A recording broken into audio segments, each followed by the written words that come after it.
Dans Acte 7, verset 2.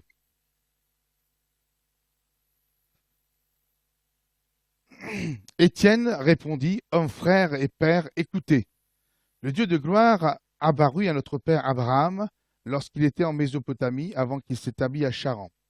Et il lui dit, quitte ton pays et ta famille et va dans le pays que je te montrerai. Il sortit alors du pays des Chaldéens et s'établit à Charan. De là, après la mort de son père, Dieu le fit passer dans ce pays que vous habitez maintenant.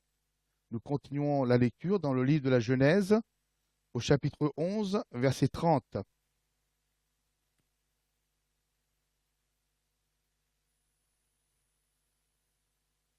Genèse, chapitre 11, verset 30.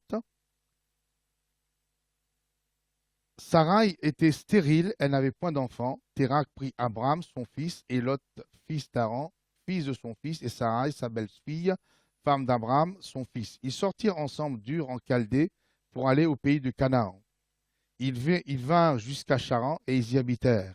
Les jours de Térak furent de 205 ans, et Térak mourut à Charan. L'Éternel dit à Abraham, va-t'en de ton pays, de ta patrie et de la maison de ton père, dans le pays que je te montrerai.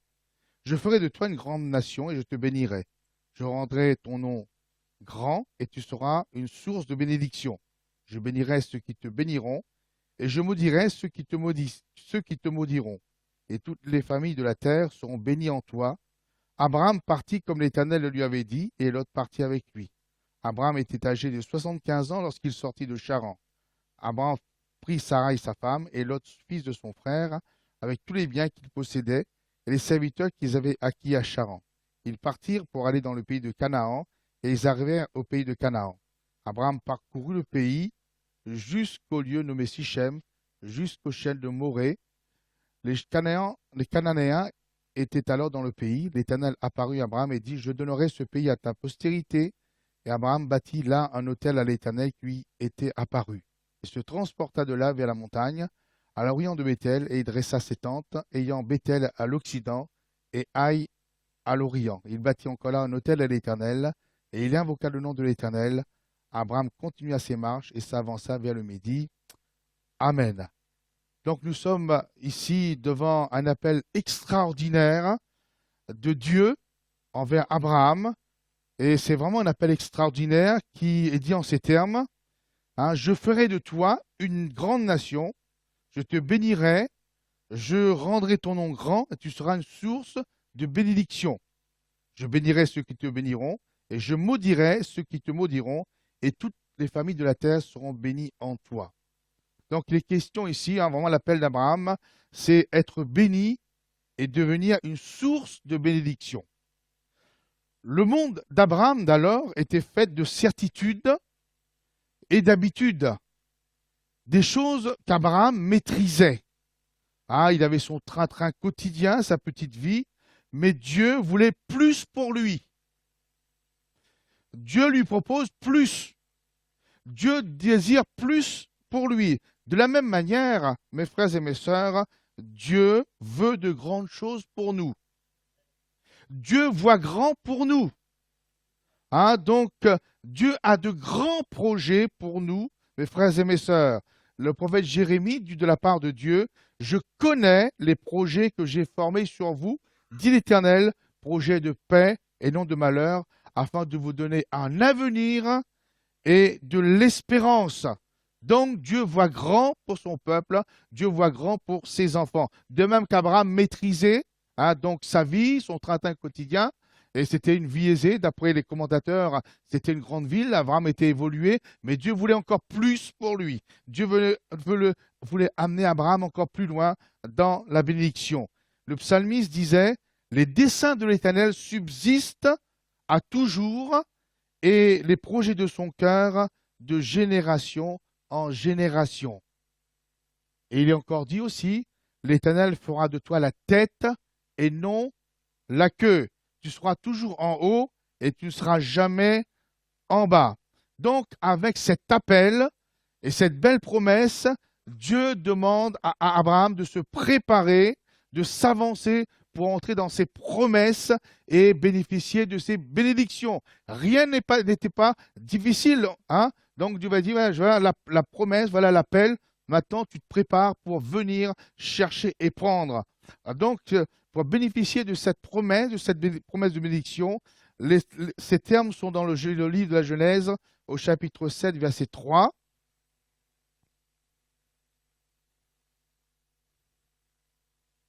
Ah, donc, Abraham, pour bénéficier des bénédictions, voilà ce qu'il fallait faire. Quitte ton pays et ta famille et va dans le pays que je te montrerai. Voilà les termes de la bénédiction.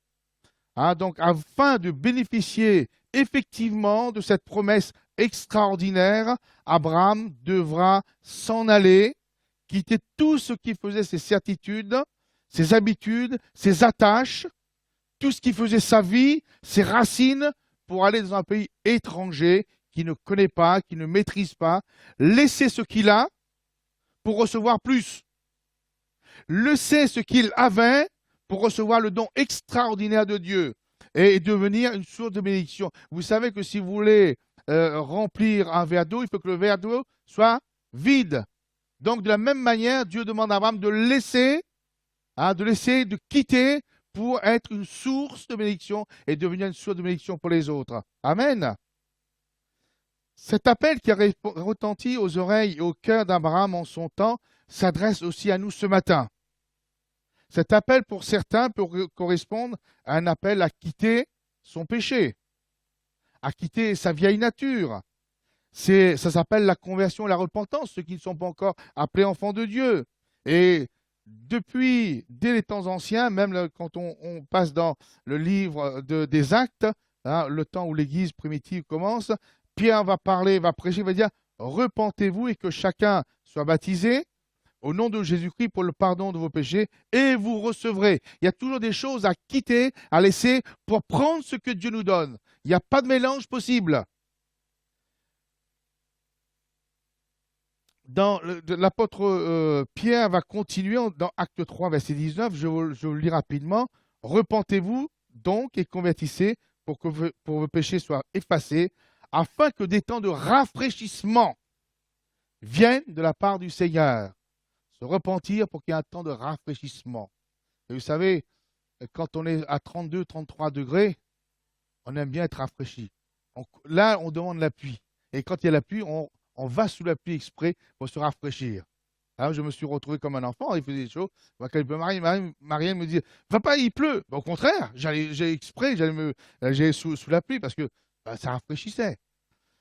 Donc, cet appel de Dieu peut aussi correspondre à un désir d'aller plus loin avec Dieu, aller plus loin dans les voies de Dieu, à servir un peu plus, à se consacrer davantage, à donner un peu plus de son temps, à avancer sur le chemin spirituel. Vous voyez, donc Dieu ne demande pas moins aujourd'hui. C'est pas, il faut faire pour recevoir. Vous savez, imaginons il y a un billet de 50 € qui est là, vous ne le cherchez, mais si vous restez là-bas, vous n'allez pas le chercher, vous serez toujours dans la misère, le billet de 50 € sera là. Et même lorsque Dieu dit, voilà, quitte ton pays, quitte ta famille, je te bénirai, etc. La bénédiction attend à un moment donné. Mais si vous restez de l'autre côté, vous de loin, vous verrez la bénédiction, mais vous verrez la bénédiction, mais vous n'aurez pas la bénédiction. Donc, vous voyez, c'est un appel à quitter. Et lorsque je lis les épîtres aussi, dans la deuxième épître de Paul aux Corinthiens, chapitre 6, verset 17,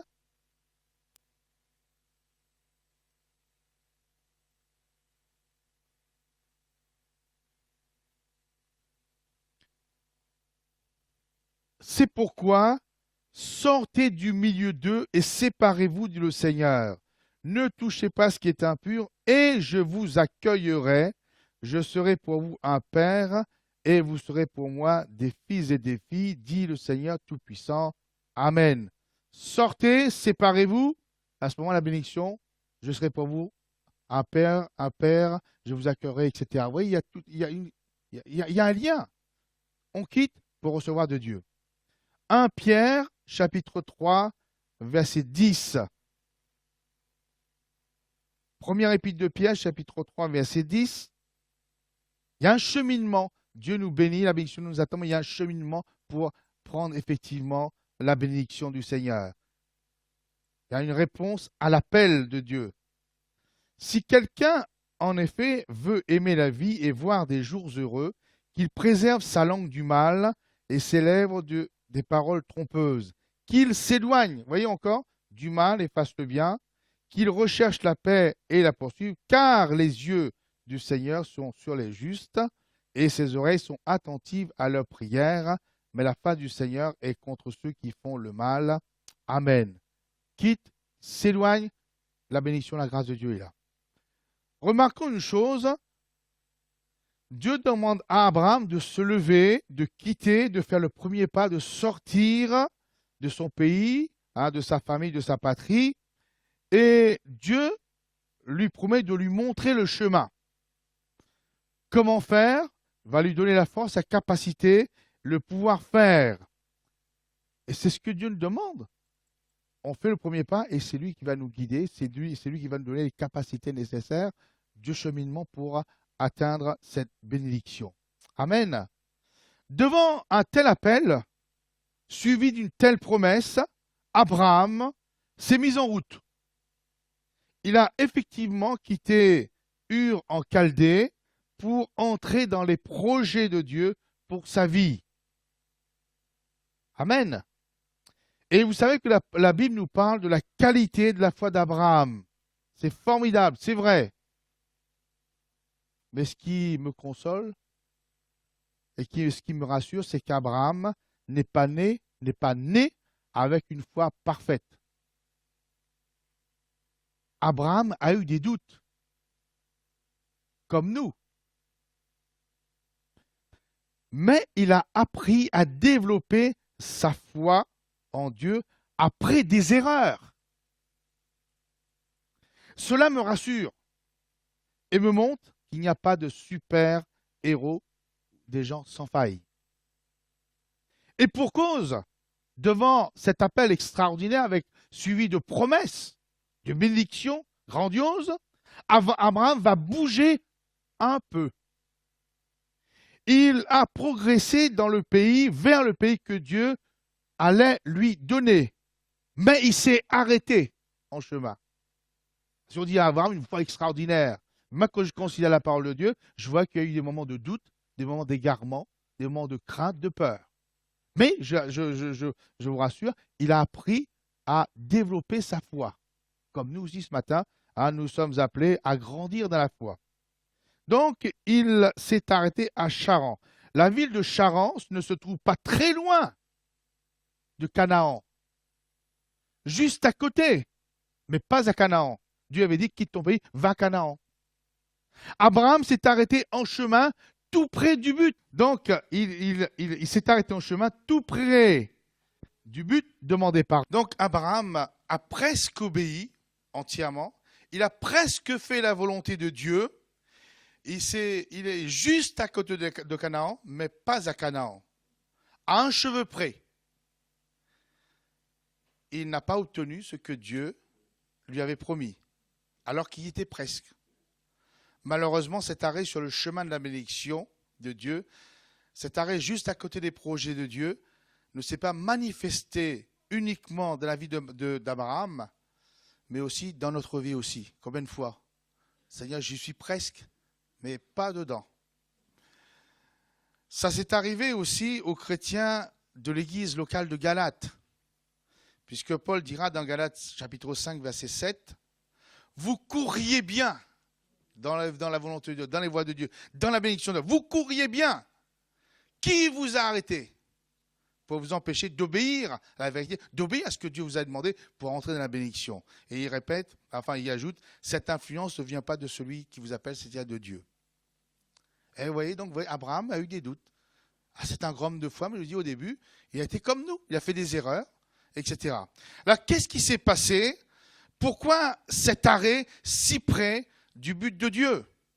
Qu'est-ce qui a empêché Abraham d'aller jusqu'au bout pour entrer dans les promesses de Dieu? Pourquoi n'est-il pas allé jusqu'au bout? Et là, ça m'intéresse après. Un premier élément, verset 4. Il dit qu'Abraham sortit alors du pays des Chaldéens et s'établit à Charan. Donc, Abraham est bien sorti du pays des Chaldéens. Il est bien sorti, mais il s'établit à Charan, au lieu de poursuivre jusqu'à Canaan. Il s'est arrêté juste à la frontière.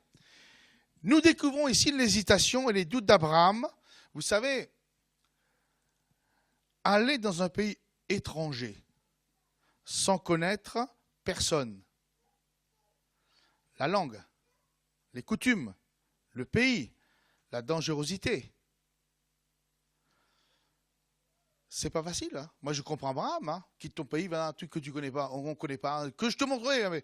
Mais je veux dire, mais il m'est arrivé, même en vacances, dans un pays étranger, quelquefois, on a peur.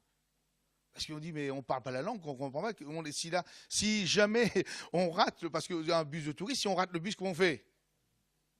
Ah oui, mais moi, je me mets à la place d'Abraham, hein, donc il ne connaît pas les coutumes. Et quand donc il va arriver jusqu'à la limite, mais quand il s'agira de franchir la frontière, alors ses doutes vont l'envahir complètement.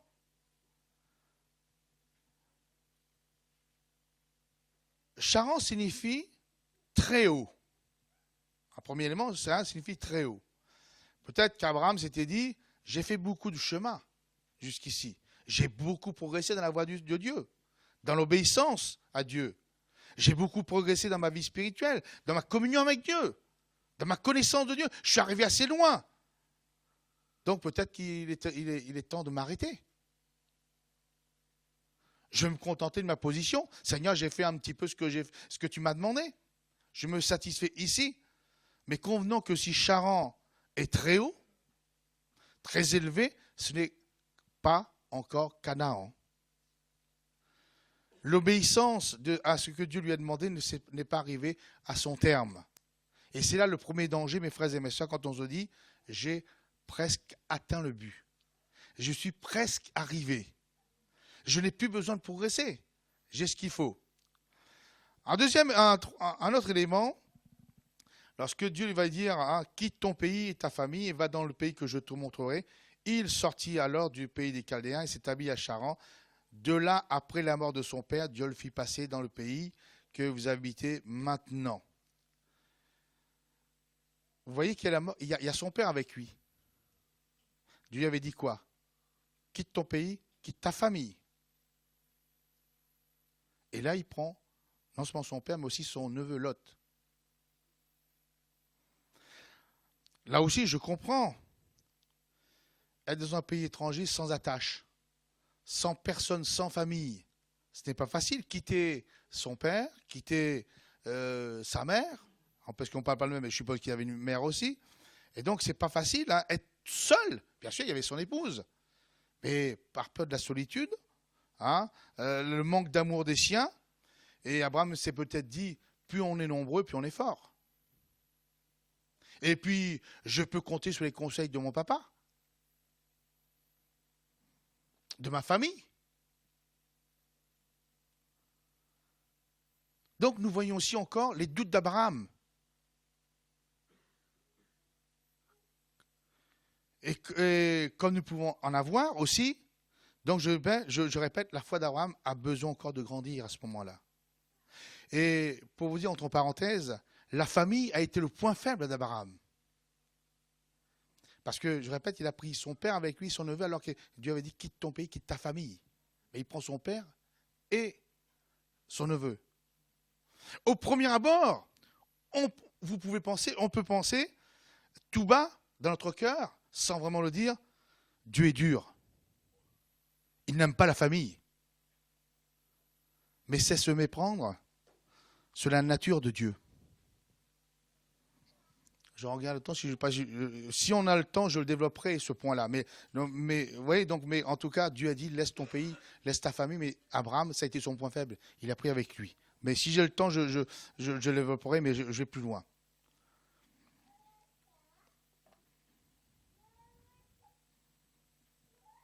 Le fait d'avoir pris son papa avec lui, on va le lire dans Genèse chapitre 11, verset 30, ça va apporter quand même quelques éléments négatifs dans la vie d'Abraham.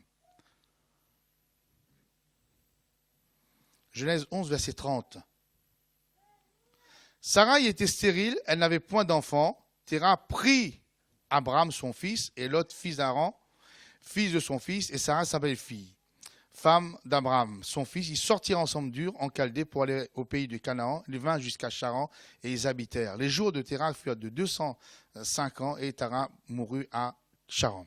Donc vous avez bien vu que Abraham a pris avec lui son père et son père et son neveu. Et vous voyez bien ici que c'est son père, Terah, qui prend l'ascendant sur Abraham. L'appel, c'est l'appel de Dieu pour Abraham. Le fait qu'il ait pris son père avec lui, c'est son père qui dirige sa vie. Si on regarde bien le texte, il est bien dit que c'est... je regarde...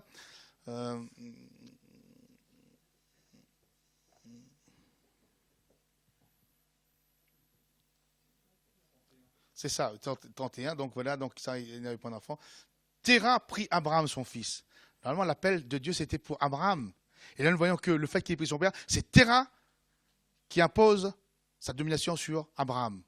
Les rôles sont échangés. C'est ça le danger. Dieu avait dit, tout seul.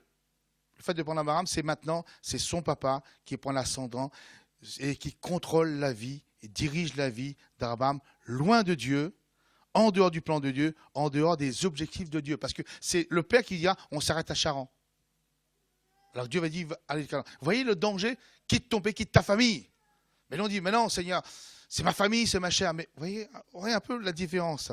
Et l'apôtre Pierre, l'apôtre Paul plutôt, dans Galates 1,15, Galates chapitre 1, verset 15, vous voyez la famille quelque part, quand Dieu nous appelle au salut, quand Dieu nous appelle à la bénédiction, c'est pour nous. Après, on devient une sorte de bénédiction pour la famille. Mais si on inclut la famille au départ, il y a un danger. Et je répète, le point faible d'Abraham, ça a été sa famille.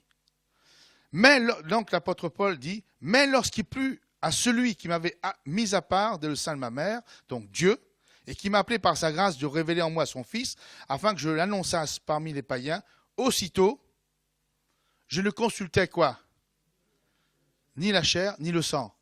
Et l'apôtre Paul était de famille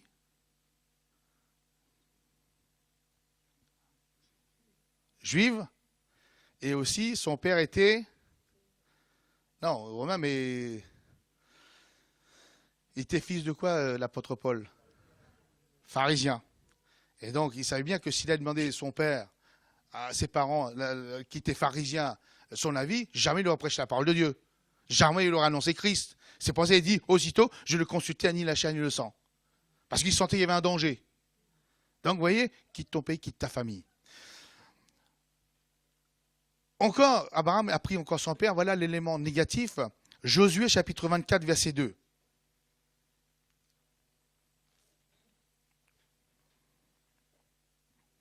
Josué, chapitre 24, verset 2. Josué dit à tout le peuple, ainsi parle l'Éternel, le Dieu d'Israël. Vos pères, Térak, père d'Abraham et père de Nacor, habitaient anciennement de l'autre côté du fleuve, ils servaient d'autres dieux. Dieu appelle Abraham à servir le Dieu unique, mais ses parents servaient d'autres dieux, petits dieux au pluriel. Comment voulez-vous qu'il y ait alliance entre le Dieu vivant et les petits dieux? Il y avait un fossé. C'est pour ça, on se méprend, on dit Dieu n'aime pas la famille. Mais non, Dieu avait compris que, puisqu'il y avait incompatibilité entre le papa et l'autre, etc., et Abraham. C'est pour ça quitte ton pays, quitte ta famille, pour que tu sois seul pour suivre les conseils de Dieu et entrer dans la bénédiction de Dieu. Vous avez compris maintenant? Et je le répète, ça a été le point faible d'Abraham, la famille. Toujours, Térak, le papa d'Abraham, veut dire délai, attendre. Donc, c'est pour ça qu'il parlait avec son père, mais son père, lui, n'était pas pressé d'entrer dans la bénédiction de Dieu. Il y avait d'autres dieux à servir. Et vous voyez un peu, donc, le problème est là, c'est que souvent, quand on s'allie aux gens, comment on peut dire, qui n'est pas contre la foi, mais qui a une autre vision, à d'autres dieux, attends, c'est pas encore le moment. Tu es encore trop jeune. Ou tu es trop vieux, ou passe ici, etc. On a tout le temps pour servir à Dieu. Attends encore un peu, vis un peu ta vie. Et voilà avec quel père Abraham a dû vivre, parce qu'il n'a pas, à un moment donné, eu séparation. Et Ésaïe 51, verset 2, donne ce témoignage pour Abraham, en parlant du peuple d'Israël. Portez les regards sur Abraham, votre père, et sur Sarah, qui vous a enfanté. Car lui seul, je l'ai appelé. Pas le papa, pas qui que ce soit, ni lui seul, je l'ai appelé, je l'ai béni et multiplié. Il devient une source de bénédiction après pour lui et pour les autres. Amen. Donc, oui, voilà un peu. Ce sont là quelques-unes des raisons qui ont empêché Abraham d'accéder et de prendre part effectivement aux promesses de bénédiction de Dieu. C'est pour ça qu'il y a un temps d'arrêt, parce que non seulement il a douté, il a voulu prendre comme encore des aides avec son papa, il a voulu se charger, etc. Et c'est là qu'il n'a pas atteint l'objectif de Dieu, c'est-à-dire de prendre la bénédiction. Parce que Dieu voulait plus pour lui, comme Dieu veut plus pour nous ce matin. Amen. Là, Dieu est un Dieu de grâce, vous le savez. Dieu va insister auprès d'Abraham et il va lui lancer un deuxième appel. C'est un Dieu de grâce qui ne désire qu'une chose, le bonheur, le bien-être de ses créatures. Alors Dieu insiste. Et Dieu va insister à nouveau pour qu'Abraham quitte son pays, quitte sa famille, etc. La Bible dit de la part de Dieu, Ésaïe 32, verset 8, Ésaïe 32, verset 8, mais celui qui est noble, donc Dieu qui est noble, forme de nobles desseins, c'est-à-dire de nobles projets, et il persévère dans ses nobles desseins. De la même manière, Dieu avait formé des projets nobles pour Abraham. Abraham n'y arrive pas. Et Dieu va persévérer dans ses projets envers Abraham parce que Dieu est bon. Dieu vraiment désire notre bonheur. Amen. Donc, le deuxième appel est toujours valable pour chacun de nous aussi ce matin. Peut-être que quelques-uns s'est arrêté aussi, etc. Vous connaissez votre vie, mais Dieu, je vous appelle, vous lance un deuxième appel ce matin. Si nous sommes juste arrêtés, juste à côté de la bénédiction de Dieu, mais pour l'instant, nous regardons la bénédiction, mais nous ne sommes pas dans la bénédiction. Alors, comment Dieu s'y est pris? Parce que c'est toujours intéressant. Quelle a été la psychologie de Dieu? Loin de disputer Abraham, loin de le malmener, loin de le sanctionner, Dieu va utiliser des paroles justes, des paroles sages, des paroles qui parlent, des paroles fortes, qui va interpeller Abraham au plus profond de lui-même et lui faire comprendre quel était le but de la bénédiction, quel était le but des promesses de Dieu qui étaient à portée de main. J'ai bien à portée de main, était juste à la frontière. Genèse, chapitre 12, verset 1er.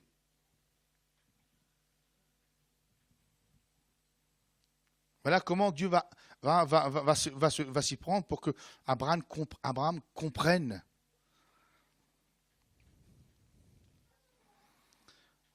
L'Éternel dit à Abraham, va-t'en de ton pays, de ta patrie, de la maison de ton père, dans le pays que je te montrerai.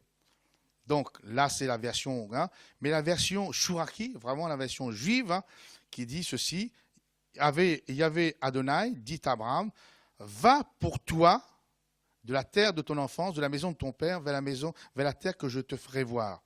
Pour nous, c'est du charabia. Mais en réalité, ce que Dieu dit à Abraham dans le second appel est tout à fait différent du premier appel. Dieu va ajouter quelque chose de plus, 3 petits mots qui ont toute leur importance. Voilà exactement en français.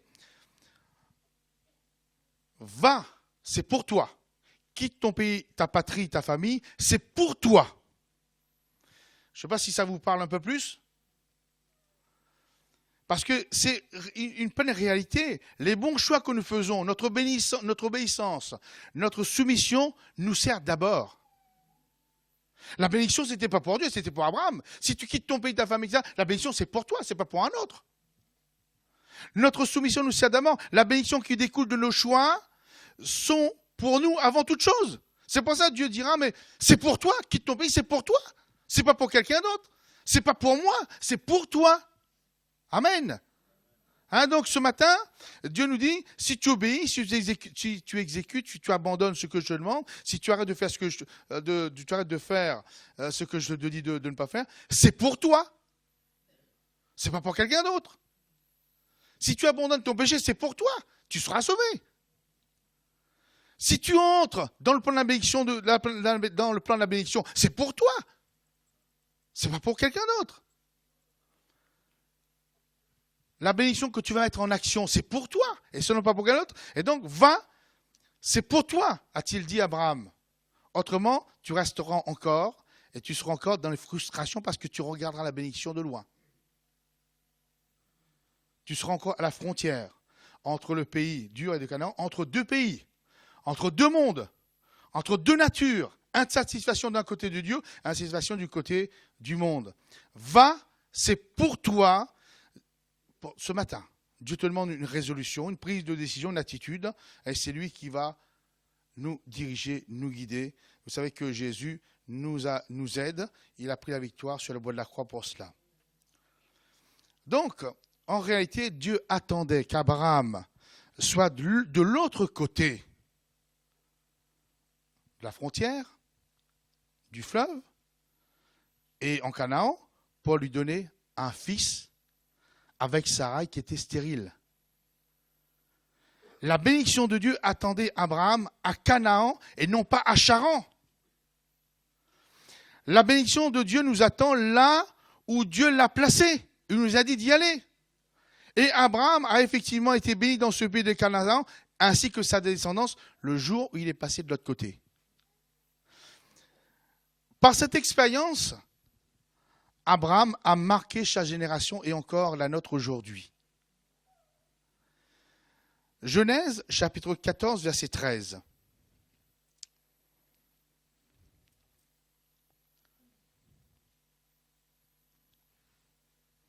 Un fuyard vint l'annoncer à Abraham, l'Hébreu. Celui-ci habitait parmi les chaînes de Mamré, l'Amoréen, frère d'Escol et frère d'Abner, qui avait fait alliance avec Abraham. Il est dit ici d'Abraham, Abraham l'Hébreu. Pour vous, c'est de l'Hébreu, hein. Abraham l'Hébreu, c'est tout. Et c'est la première fois qu'on retrouve ce mot hébreu à la suite du nom d'Abraham, qui deviendra aussi par la suite associé au peuple d'Israël, les Hébreux. Ce mot hébreu signifie quoi? C'est celui qui est passé de l'autre côté. On dit Abraham, c'est celui qui est passé de l'autre côté. Ah, bien sûr, de quel côté s'agit-il? Il est passé de l'autre côté du fleuve, en quittant la Mésopotamie, à la maison de son père, etc. Il a dû traverser l'Euphrate, le fleuve, l'Euphrate, et il est passé de l'autre côté de Canaan avec Dieu. Il est passé du côté de Dieu. Il est passé du côté du plan de Dieu, de la vision de Dieu, de la mentalité de Dieu, de la nature de Dieu. Il est passé du côté de la bénédiction, où la bénédiction se trouvait. Et donc l'entourage d'Abraham, ça l'a remarqué, il a dit, c'est pas possible, c'est Abraham l'Hébreu, il est passé de l'autre côté. En réalité, mes frères et mes sœurs, nous sommes appelés aussi à marquer notre entourage, nos proches, par notre choix d'accepter ou non de passer de l'autre côté. Seigneur, j'en ai assez, je passe de l'autre côté de ta bénédiction, de ta grâce, etc. Je passe du côté des promesses de bénédiction. Amen. Et vous voyez comment, je répète que l'appel de Dieu est pour chacune de nos vies ce matin. Il a dit, mais vous voyez, la bénédiction attend là où Dieu l'a placée. Lorsque, rappelez-vous du prophète Élie, Dieu, lorsqu'il y a eu la sécheresse, Dieu a dit, voilà, pars au torrent de Kérit, etc. C'est là que je te nourrirai. Pas ailleurs, c'est là. Quand il n'y avait plus de nourriture, il a dit, va chez la veuve à Sarepta, c'est là que. Et nous, quelquefois, nous sommes plus malins, nous. Seigneur, je ne peux pas, c'est trop loin, c'est trop loin. Ou alors on va juste à côté, mais non, mais c'est là. Abraham a su, à ce moment, il a développé sa foi, il est passé de l'autre côté. Amen. Je regarde si j'ai le temps pour parler un petit peu de les faiblesses d'Abraham. Le point faible d'Abraham, c'est la famille. Donc vous avez vu que son père, il avait quitte ton pays, ta famille, etc. Mais lui amène son père. Naturel, mais c'est vrai, c'est naturel, on aime, etc. Mais il a perdu du temps. Pendant qu'il est tant le temps qu'il. Dieu l'a appelé à nouveau que quand son papa est mort. Heureusement, son papa n'a pas vécu éternellement. Vous voyez, le problème, il est là. Mais que quand son père est décédé, c'est là que Dieu s'est manifesté à nouveau. Quelquefois, il faut laisser mourir les choses. Et donc vous avez vu tout le retard. Et Abraham, vous voyez son point faible à nouveau, parce que bon, son père est mort. Il a à nouveau quitté Charan pour entrer à Canaan, mais il l'a amené avec qui? Lot. Ouais, c'était dur de laisser la famille. Hein. Ah, la famille, on aime la famille. Hein. Mais n'empêche, il a amené Lot avec lui. Et vous savez, Lot, à un moment donné, il y a eu querelle entre les deux. Ah, la famille. Il y a eu querelle. Donc, il a laissé Lot, parce qu'il était grand prince et grand seigneur, il a laissé Lot choisir le terrain, enfin, tout le Sodome, etc., etc. Donc, je dis de mémoire, parce qu'on ne va pas relire, sinon, etc. Après, encore la faiblesse familiale. Donc, vous savez que euh, Abraham a eu un enfant avec sa servante Agar, incompatibilité avec l'enfant de la promesse et Ismaël. À un certain moment, les femmes, ils ont quelque part un peu plus de discernement. A dit, donc chez Genèse 21, verset 8, il dit qu'Ismaël grandit, fut sevré, etc. Et Sarah vit rire le fils d'Agar, l'Égyptienne avait enfanté Abraham, Ismaël. Et elle dit à Abraham, chasse cette servante et son fils, mais qui est le tien aussi, Ismaël. Hein, car le fils de cette servante n'héritera pas avec mon fils, avec Isaac. Il a dit, cette parole déplut fort aux yeux d'Abraham. Ben oui, il est comme père. Hein, à cause d'Ismaël. Mais Dieu dit à Abraham, que cela ne te déplaise pas à tes yeux à cause de l'enfant de ta servante, accorde à Sarah tout ce qu'elle demandera. Car c'est d'Isaac que sortira une postérité qui te sera propre. Je ferai aussi une nation à Ismaël, mais c'est ton fils Isaac. Donc, vous voyez, donc là-bas, Abraham n'était pas d'accord de laisser partir Agar et son propre fils. Oui, donc là encore, c'est normal, c'est l'amour humain. Et vous savez, je dis toujours, lorsqu'on rate un examen, on le repasse jusqu'à ce que.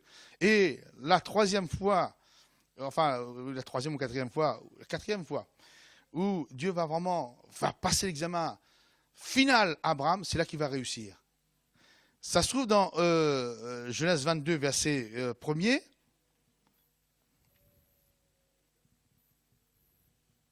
Ouais, c'est à Morija. Et là, il n'a pas tergiversé, aussitôt il l'a fait.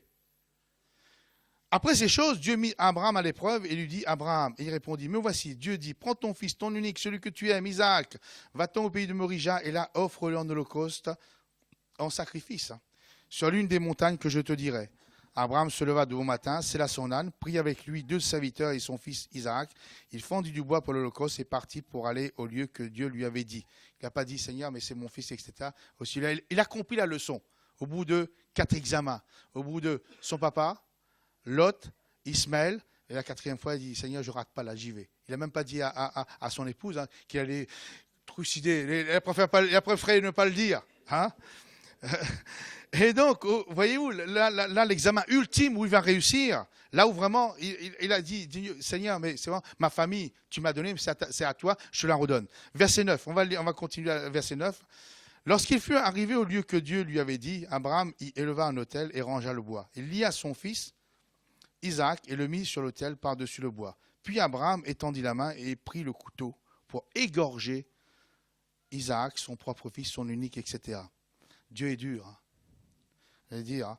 Alors l'ange de l'Éternel, Jésus, l'appela des cieux et dit, Abraham, Abraham. Et il répondit, me voici. L'ange dit, n'avance pas ta main sur l'enfant et ne lui fais rien, car je sais maintenant que tu crains Dieu et que tu ne m'as pas refusé ton fils, ton unique. Ah, l'examen réussi. Abraham leva les yeux et vit derrière lui un bélier retenu dans un buisson par les cornes. Abraham alla le prendre le bélier et l'offrir en holocauste à la place de son fils. Abraham donna ce lieu le nom de Jéhovah-Jiré. C'est pourquoi l'on dit aujourd'hui, à la montagne de l'Éternel, il sera pourvu. L'ange de l'Éternel appela une seconde fois Abraham des cieux et dit, là la bénédiction est là. Parce qu'il a tout, là il a fait toute la route, tout le cheminement. Je le jure par moi-même. C'est Dieu qui parle, hein. Parole de l'Éternel, parce que tu as fait cela, tu n'as pas refusé ton fils unique, je te bénirai, je multiplierai ta postérité comme les étoiles du ciel, comme le sable qui est sur le bord de la mer, et ta postérité possédera la porte de tes ennemis. Toutes les nations de la terre seront bénies en ta postérité, parce que tu as obéi à ma voix. Voilà l'examen final. Mes frères et mes sœurs, Dieu est contre la famille? Non. Mais il dit aussi qu'à ce 4e examen, Abraham, il avait progressé dans la foi maintenant. Il dit qu'il croyait que Dieu allait ressusciter son fils. Quelquefois, il faut donner son fils, donner ses enfants, donner sa famille, croyant que Dieu va le ressusciter, va redonner la vie spirituelle. N'oublions pas que pour Moïse, les parents de Moïse, ils ont dû laisser Moïse aller. Et Dieu s'en est occupé. Mais lorsqu'on s'attache, etc., là, il y a un danger. Mes frères et mes sœurs, l'appel de Dieu est pour nous ce matin.